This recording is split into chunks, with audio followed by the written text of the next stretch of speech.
Diana was a year behind me in school. I knew her, but we never dated and didn't run in the same crowd. I just barely made it through high school, so I didn't go to college. I went instead to a trade school for welding. My older brother had played football and got a scholarship to a small college and became an accountant. He worked for a local plant, and he helped me get a welding job in the maintenance department. Diana worked for a major discount chain as a supervisor of a department in the local store. Diana and I are not the best-looking people in the world, but little children don't run away from us either. I am a little over 6 foot tall, with black wavy hair, a complexion that tans easy, and I weigh 185 pounds. Diana is 5 foot 6 inches tall with dirty blonde hair and weighs in the neighborhood of 125 pounds. Her best feature is her legs, which are long and curved in the right places. We met at a party one night about 6 months after I had started to work at the plant. We talked for a while, and when I found out she was not going with anyone, I asked her on a date. We started going steady and got married after a year. We were not making a lot of money, so I bought her a cheap engagement and wedding ring with a promise I would upgrade them when I could.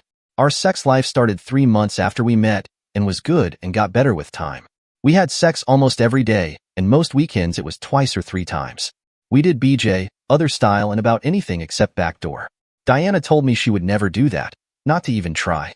The plant was installing new equipment and was offering overtime when I decided this would be an opportunity to get Diana a diamond ring. I started working 2 or 3 hours of overtime a day and would work a double shift on the day before my break. I got pretty tired at times, but I wanted to surprise Diana. I told Diana I would be working overtime every day for a while, and she seemed to be okay with it. This went on for 4 months, and I couldn't seem to get enough sleep. I came in from work one Friday night and Diana seemed distant. I tried to talk to her, but she wouldn't talk. I went asleep in my recliner and must have been really passed out because when I woke, Diana had wrapped me with duct tape and roped to where I could not move. I asked her what was going on, and she said, "I will tell you in a minute." She walked out of the room. I didn't know what to think because we were not into kinky sex or bondage. She came into the room about 30 minutes in a short teddy outfit. She said, "Elliot, I was told some disturbing news this week and I have been thinking about it. Clara, my best friend, told me that you were running around on me. She told me she saw you with a woman at the Golden Motel last Friday night." I said, "Diana, I was working overtime last Friday. I pulled a double shift. I have never run around on you, and you should know that." She said, "Why would she lie to me about that? You have been coming home late a lot lately. Who is the woman, Elliot?" I said, "There is no woman, Diana. There has never been anyone but you. And yes, I have come home late because I have been working overtime." She said, "I think you are lying. I plan on a little revenge, and if it happens again, it will be much worse next time." I said, "Diana, are you going to take the word of Clara? You don't believe me. Call my boss and ask him about last Friday." She said, "He would lie for you. You men all stick together." I said, "Diana, don't do this. You are going to mess up this marriage big time. Please don't do something you will regret." She walked over and pulled off her panties and stuffed them in my mouth and wrapped duct tape around them in my head. She leaned over close to me and said, "I want you to watch. While I am screwing Caleb, you can think about that little bitch you have been screwing." I was straining as hard as I could, but I could not budge the tape. I didn't believe she was going to bring Caleb into our home and screw him. Caleb is the only person I don't like. He is a big ex-football player who thinks he is a ladies' man. He was always bragging about all the women he was getting. He bragged about the wives he had screwed while their husband was out of town. She brought a video camera from the bedroom and told me she was going to film this, so I would never forget. She set the cameras up to cover the couch area. Before she set it up, she took about 30 seconds of me. She said, "Smile, you get to be on this tape also." A few minutes later, the doorbell rang, and she went to the door and Caleb walked into my home. He looked over at me and said, "Hey man, I have always wanted to screw this little woman. I couldn't believe it when she called Clara and set it up to screw her in front of you. You have got to be a chicken. You can't satisfy her?" Diana just giggled when he said that. I was struggling so hard I thought my heart would burst. I was covered with sweat. I could not believe this was happening. Diana came over in front of me and said, "If you had kept your pants up, I would not have done this. But I can't let you screw around on me and not get some revenge. Just remember this the next time you go out for another woman." I shook my head with tears running down my cheeks. She turned to Caleb and said, "Big boy, get out of those clothes. We have got some screwing to do." They started having sex right in front of me. Once she was done, she lay down on the couch and said, "Are you enjoying seeing your wife get screwed?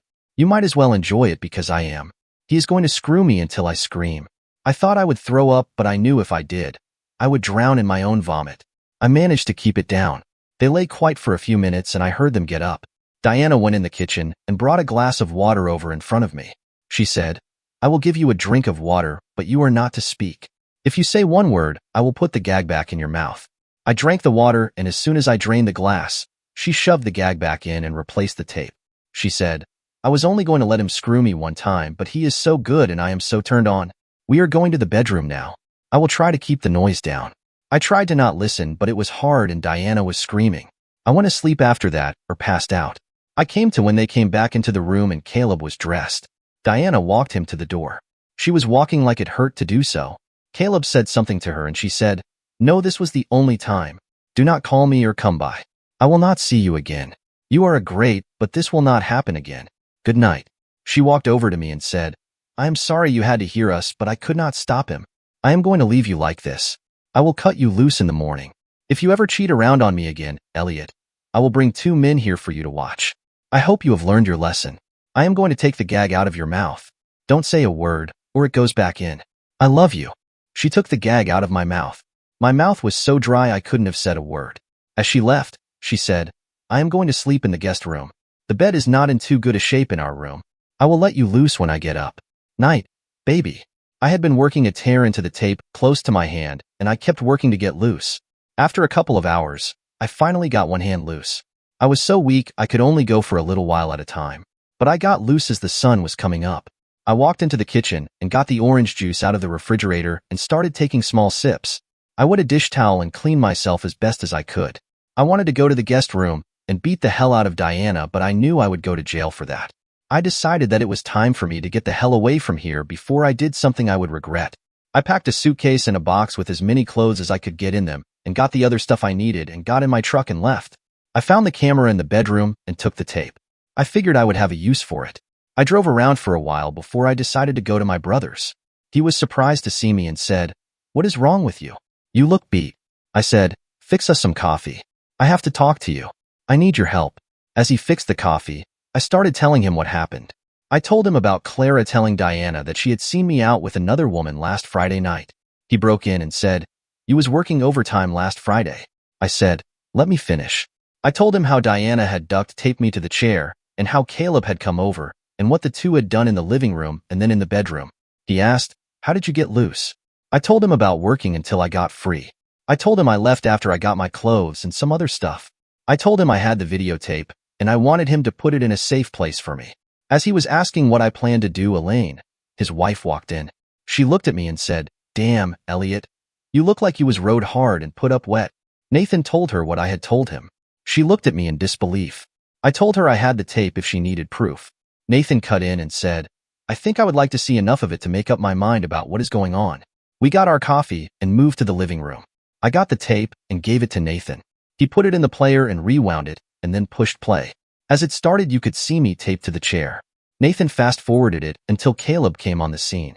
Elaine jumped up and said, "That is enough for me. The bitch is crazy. I hope you kicked her out." Nathan stopped the tape. Nathan asked what I planned to do. I said, "I think I will quit my job and leave the area. I can get a job welding anywhere. I don't want to ever see Diana again. And if I see Caleb, one of us is going to wind up in the hospital or cemetery." He said, "Don't do anything yet. Let me talk to Mr. Harrison before you quit. I will call him today. You get some sleep. I will pull your truck in the garage and pull the doors down. If Diana calls, we haven't seen or heard from you." I agreed. I ate a bowl of cereal and went to bed. I woke up late that afternoon. I got up, took a shower, and felt halfway decent. When I went into the kitchen, Nathan said, "Good news. Mr. Harrison says they need a welder at the Jackson plant, and he can transfer you if you would like to stay with the company. He told me to have you come see him Monday morning." Diana called Nathan's house twice Saturday and once Sunday. All 3 times Nathan told her he had not seen me or heard from me. He told me she was crying all 3 times. I called Clara's house on Sunday afternoon. Before I called, I dialed the number to disable the caller ID. I didn't want her to know where I was staying. When she answered the phone, I said, "Clara, I hope you are happy. You are the cause of a marriage breakup. Your lies have cost me my wife. Tell your boyfriend if I will see him soon, and he will regret that he ever walked in my house. As for you, I promise you that you will regret that you were ever born." She said, "Who is this?" I said, "This is Diana's ex-husband." I hung up. I went to work on Monday and went to Mr. Harrison's office. He talked me into staying another week to help get the plant in good shape. He told me I could report to the Jackson plant the next Monday. I agreed to stay if I could work 4 hours of overtime each day. He said, "That would be great. That should put us in good shape and ahead of schedule. See me Friday for your paperwork." Diana came to Nathan's house Tuesday night about 10 minutes after I got there. When Nathan answered the door, she barged past him say, "Where is Elliot?" "I know he is here. I followed him from the plant." Nathan told her I was in the kitchen. She came running into the kitchen and tried to hug me, but I turned away. She asked Elliot, "Why haven't you come home? I have been so worried about you." I said, "Diana, I don't have a home. I don't have a wife. I lost my best friend. All I have left is my brother and his family and my job." Diana fell on her knees on the floor and said, "Elliot, I made a bad mistake. Clara called me and said you had called her. She told me she and Caleb had set us up. She has been seeing Caleb for 6 months, and he talked her into lying to me about you. She was the one who talked me into getting my revenge. I was stupid to believe her. I pray that you can forgive me for being so stupid. Diana, you may have started out to get revenge, but when you moved from the living room to the bedroom with your lover boy, the revenge stopped and your animal lust took over. I lost all respect for you, and my love for you died when you took him to our bedroom. I will be moving out of the area next week. I don't want to see you again. You are a non-person to me, Diana. Diana, I want you to know that I was working overtime every time I was late so I could buy you a diamond ring. That won't be happening now. And Diana, I will never forgive you, and I will never let you forget what you did." She started to beg me not to leave her and let her make everything up to me. She said, "Elliot, I will do anything if you will come back home. I will never dispute your word. I will do whatever it takes." I said, "Diana, maybe Clara and Caleb will take you into their little cliché. You like his performance so much. I'm sure he would be glad to shack up with you as long as he can screw around on you." She crawled over to me on her knees and looked at me with tears running down her face and said, "Oh God, I have hurt you so bad. I am so sorry. I told both of them to never talk to me again. What am I going to do without you, Elliot? Please forgive me and give me one more chance." I said, "Diana, I can't do that right now. I could never sit on that couch or sleep in that bed.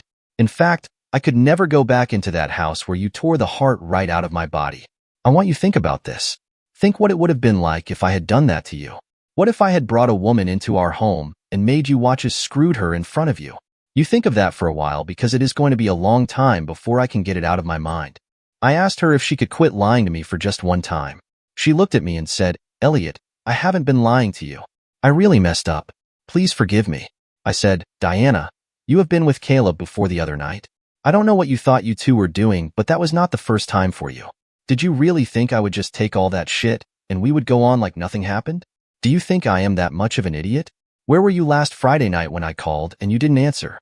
If Clara and Caleb are screwing, whom else is he screwing? Do you think he might be carrying some type of venereal disease, and now you have spread it to me? No, you only thought of sex. You laughed when he made jokes on me, and you didn't hesitate to carry him to our bedroom. I think he has been there before. I gave you my heart, and you tore it apart. I stopped to get a drink of water and calmed down before I got mad enough to bodily toss her but out of the house." She said, "Elliot, I am sorry. I don't know what I was thinking. Yes, I have been with Caleb before. Last Friday night I went to Clara's and Caleb was there.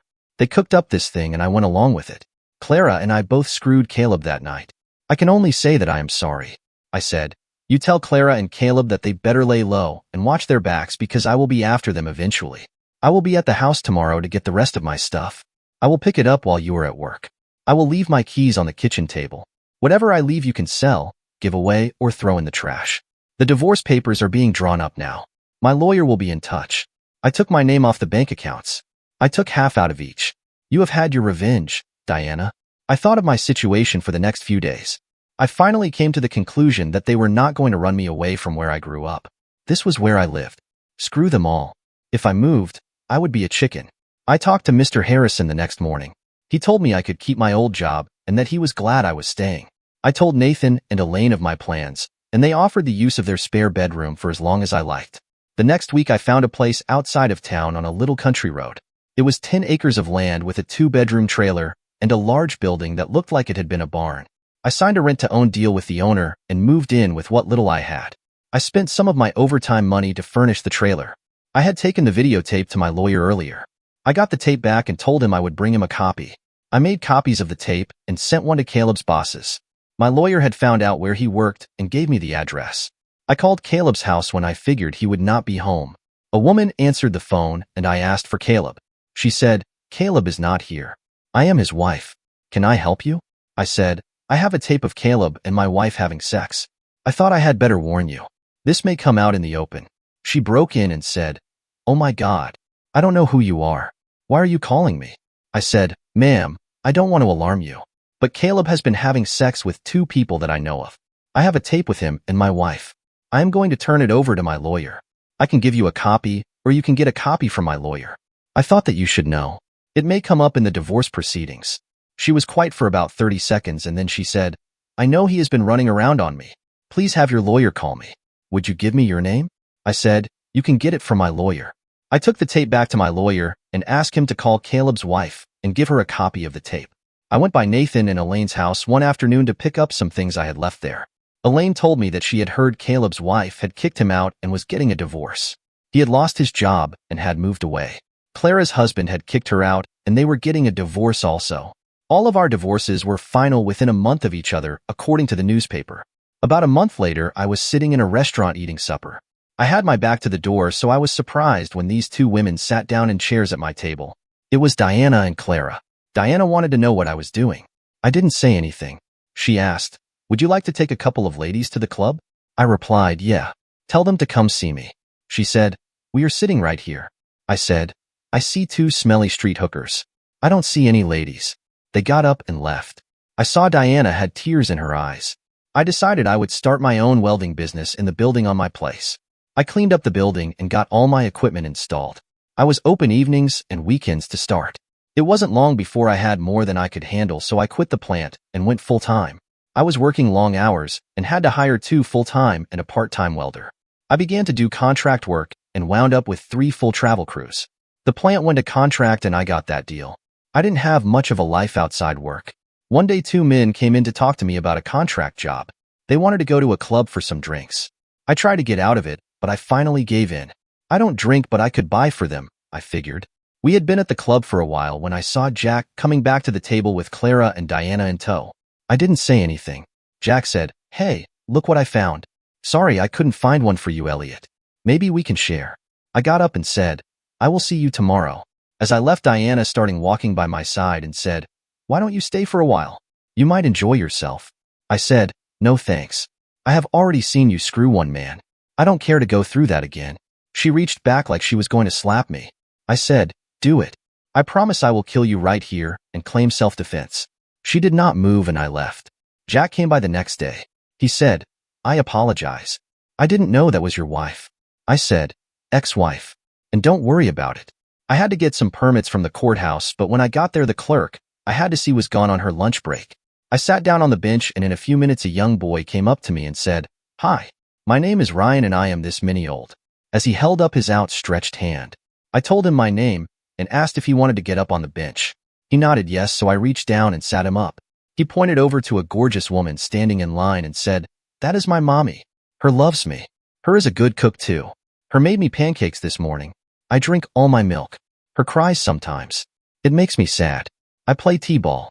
At the park I hit the ball and run to the base, and then I run to another base. It is fun." She walked up at this time and asked if he was bothering me. I told her that we were visiting and he was telling me about him playing t-ball. She said, "Yes. He plays Mondays and Thursdays at the park on Old Spike Road." "Oh, my name is Megan and you know Ryan." I told her my name was Elliot and asked if I could come out and watch Ryan play sometimes. She smiled and said, "I think he would like that." As I left, I waved and said, "Ryan, I will see you at the ballpark." He waved back. I started going to the games and got to know Megan and Ryan. I would take them for ice cream after the games. Megan worked for an insurance company as a secretary, was divorced, and was not seeing anyone. I wanted to ask her out on a date, but I still could not shake my feelings of messing up again. I knew all women were not like Diana, but I knew I didn't want to go through something like that again. And the only way I knew to avoid it was to stay away from women. My business was getting too much for me to handle the paperwork and payroll and go out and check the jobs and do the bids on the contracts. I asked Megan if she knew a good secretary that could also do payroll and keep books. She looked at me for a minute and said, "Yes, I know a lady that just might fit that bill." I gave her my card and asked that she have the lady call or come by the shop. I told her I was there from 7 in the morning until late at night. The next morning about 8 o'clock the door to the office opened and in walked Megan. I looked up in surprise as she said, "I understand you need a secretary, bookkeeper, payroll clerk. I would like to apply for the job." I sat there with a stunned look on my face. I said, "When can you start?" She laughed and said, that was a quick interview. I need to give 2 weeks notice, but I can come by in the evenings and start to learn the job and help you out." I said, "Bring Ryan with you, and he has plenty of space to play here. Come out tonight and I will fix supper for you and Ryan." She laughed and said, "Don't spoil me, but that would be nice." I asked what she would need as far as pay. She told me what she was making at the insurance agency, and I told her I could beat that by $50 a week and maybe more later. She said, "I could kiss you." I said, "I just might let you," and grinned. I think I was falling in love with this woman. Megan started work, and it took a load off me. I could get out to check on my jobs more and land more work. Megan started cooking supper every night in the trailer, and we finally admitted to each other that we loved the other. We started to date. One night it was raining really hard and I invited her and Ryan to stay over. She and Ryan went to bed in the spare bedroom. During the night she came and got into my bed. As she slid under the covers she said, "Just hold me. It has been so long since I have been in the arms of a man. I love you, Elliot, and I know you have some commitment hang-ups. Let me help you." We both cried a long time that night. We didn't have sex, but we did get close and things started to open up for me. One night not long after she came to the trailer about 10 o'clock and had on her raincoat, but it wasn't raining. When she came through the door, she pulled her coat off and stood there in a very sexy gown. She looked at me for a minute and said, "I think it is time for us to take this relationship further." I agreed that I was ready. We made tender, passionate love that night, and I realized that I wanted this woman and her child in my life. She moved in with me, and we started planning our wedding and started making plans to build our house. I had to go to a city about 4 hours from home to check on a job and submit a bid for the welding portion. One of the men wanted me to go to a bar with him that night. I told him I didn't drink, but I would go if we didn't stay too long. As I sat there, I kept seeing this guy that I thought I knew and finally recognized Caleb. He was a lot thinner and looked pretty ragged. He needed a haircut, and his suit was a little worn and shiny. I watched as he made his moves on the women, and most turned him down when he asked them to dance. I saw he still had the moves on the dance floor. I thought this is my opportunity to settle my last revenge. When Jack told me he was ready to go, I took him by his place and dropped him off. I went back to the bar and waited for Caleb to come out. If he came out with someone, I would leave, but if he came out alone, I would do my thing. A few years ago, I came across a nightstick that was a little longer than normal. I carried it under the seat of my truck. I got it from under my seat and waited. A little after 1 a.m. Caleb came around the side of the bar and was staggering toward the parking lot. I eased out of my truck with the stick behind me. He stopped when I approached and Caleb said, "Hey man, you got a smoke I could get off you?" I said, "No, Caleb, but I do have something for you. Do you remember screwing my wife?" He started to turn to run when I swung with all my anger and strength at his knees. I hit him on the right kneecap and heard the bone shatter. He fell to the ground and started to moan. I hit his left kneecap and busted that too. I leaned over and said, "Caleb, it has been a long time coming. I will make sure that you never screw with any wives." Then I smashed his groin. He started to wither in pain. As I walked away, I heard him say, "Man, who the hell are you? Don't leave me here. I need a doctor." I turned back and kicked him once again in the groin. He started bleeding and I saw him pass out. I never told anyone about that until now. Megan and I got married, and we are finishing up our house. We build a 4-bedroom ranch-style home about 100 yards from the shop. We hope to have some children of our own in the near future. Megan and Ryan have helped me more than I can believe. I have put everything behind me in the revenge section, and I know we will be happy. One last note. Last week a lawyer called and said Diana wanted to sell the house, but somehow it was not covered in the divorce settlement. My name was still on the deed, and I would have to sign for her to sell. He asked me to be in his office at 10 the next morning. I wanted Megan to go with me, but she said it would be better if I went by myself. Diana was in the waiting room when I got there. I spoke to her, and she spoke back. She had tears in her eyes, and she finally said, "Elliot, I know you don't care, but I want to say I am sorry for what I did to you. I have finally realized that I was all the things you called me and more. I am leaving here and going to live with my sister. She lost her husband, and I think we can help each other. Clara died last week. She overdosed on some narcotics and was found dead near a dumpster. I just could not deal with that. I want you to have half of the proceeds from the house. I wish things had been different." I told her, "No, you take what you get for the house. I am doing okay in my business. I am married to a wonderful woman who had a little boy, and we are happy. I hated you for a long time until it turned to pity. Then I got over the pity and finally let all feelings go. Now I can only wish you the best in your life, Diana. We signed the papers. I shook her hand and left. Actually, she would need the money as I would always make sure that whenever she gets a job, her video will reach her employer. Clara's death was not a surprise for me. I did pay a friend to do that. She was a regular at the club, and after watching her for weeks, I knew what her weakness was. I had my friend Logan, who is an ex-convict, take care of the rest. We did not actually plan for her to die, but then she snorted too many lines. He dumped her at a nearby dumpster. The cops did start the investigation, but the autopsy said it was an overdose, so closed the case. Revenge can be sweet, but most times it is not. It is a very bitter thing. Dear listeners, please share your thoughts in the comments section below, and don't forget to like, share, and subscribe.